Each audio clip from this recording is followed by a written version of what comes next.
நீங்க பாருங்க, இத பாருங்க, இந்த போட்டோ வந்து இது எடுத்து ஒரு எத்தனை வருஷம் இருக்கும்? ஒரு 10 இயர்ஸ். 10 இயர்ஸ். 10 இயர்ஸ்க்கு முன்னாடி உள்ள ராம்கி சார் தான்.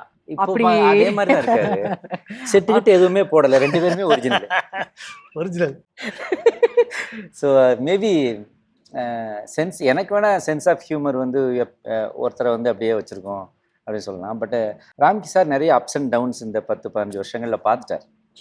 பட் அவர் வந்து அதையும் மீறி அதே மாதிரி இருக்காருன்னா மஸ்ட் பி நிறைய நம்ம அவர்கிட்ட இருந்து கற்றுக்க வேண்டிய குவாலிட்டிஸ் இருக்குன்னு அர்த்தம். நான் தான் விவேக்கிட்ட வந்து நிறையா கற்றுட்டு இருக்கேன்.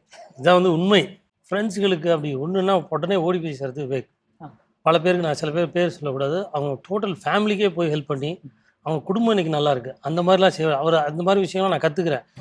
என் ஃப்ரெண்ட்ஸ் இருப்பாங்க, அவங்க கஷ்டத்தில் இருப்பாங்க, அவங்களுக்கும் போய் செய்வார். அதெல்லாம் செய்வார். எனக்கு கேட்டு அப்படி இதாகிடுவேன். என்னடா இது நம்மளால் செய்ய முடியல, இவர் போய் செஞ்சுட்டு இருக்காரு அப்படின்ட்டு. அதையும் சொல்லவும் மாட்டார் வெளியில். நான் அவங்க மூலமாக கேள்விப்பட்டு இது பண்ணிட்டு ஐ மீன் ஐ வாஸ் அஸ்டானிஷ்ட். அந்த மாதிரி விஷயங்கள்லாம் வெளியில் கொடுக்குறதே சொல்ல மாட்டார், செய்ய மாட்டார். இந்த மாதிரி விஷயங்கள்லாம் நான் இவர்கிட்ட கற்றுக்கிட்டேன். இந்த ரவுண்டில் இனிமேல் நானும் இதெல்லாம் செய்யணும் எல்லாருக்கும் கண்டிப்பாக அப்படின்ற மாதிரி.